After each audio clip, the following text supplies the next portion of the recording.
In today's video, I'm going to teach you how to use DocuSign, the full 2025 guide. Whether you're new to digital document signing or just need a refresher, we've got you covered. Let's dive in and navigate through the world of DocuSign, a tool that's transforming the way you handle documentation in the modern age. First things first, you'll need to create your DocuSign account. To get started, head over to the DocuSign website. Here, you can choose the plan that works best for you. DocuSign offers a variety of plans depending on the size and needs of your organization, so make sure to pick the one that fits just right. Once you've selected a plan, you'll be prompted to fill in your basic information like name, email, and password. Creating an account not only grants you access to document signing, but also to a suite of features designed to make the entire process smoother. Now that you're signed in, the next step is uploading your document. Navigate to the Upload section within DocuSign. Here, you'll have the opportunity to import the document from your computer or cloud storage. Supported file types include PDFs, Word documents, and many more.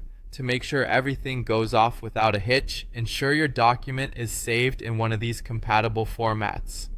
With your document ready in the system, let's move on to adding recipients. DocuSign allows you to easily specify who needs to receive and sign the document. Simply input their email addresses in the designated fields. You can add multiple recipients and, if needed, specify the order in which they should sign. This feature is particularly useful for documents requiring multiple layers of approval. Once you've assigned your recipients, it's time to prepare your document for signing.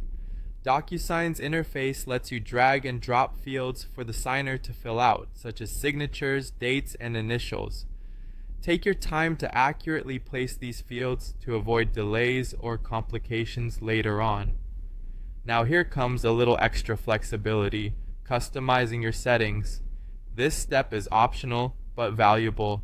You can set reminders to nudge recipients if they haven't signed after a few days, or set an expiration date for when the document must be signed by. These settings ensure your document doesn't just sit in someone's inbox unnoticed. With everything in place, you're ready to send the document. Click the Send button and off it goes. DocuSign will notify your recipients that there is a document awaiting their attention. Let's consider what happens on the recipient side. They'll receive an email with a secure link. Upon clicking the link, they'll be guided through the signing process. It's intuitive and straightforward, ensuring no technical hitches for them. Finally, tracking and managing your documents is a breeze. DocuSign offers a detailed dashboard where you can monitor who's opened, signed, or hasn't responded. This dashboard allows for efficient follow-ups and ensures all signatures are gathered in a timely manner. And there you have it, a comprehensive guide to mastering DocuSign in 2025. This tool is exceptionally empowering for personal use and business alike, ensuring your documentation process is simplistic and efficient. Thanks for joining, and happy DocuSigning.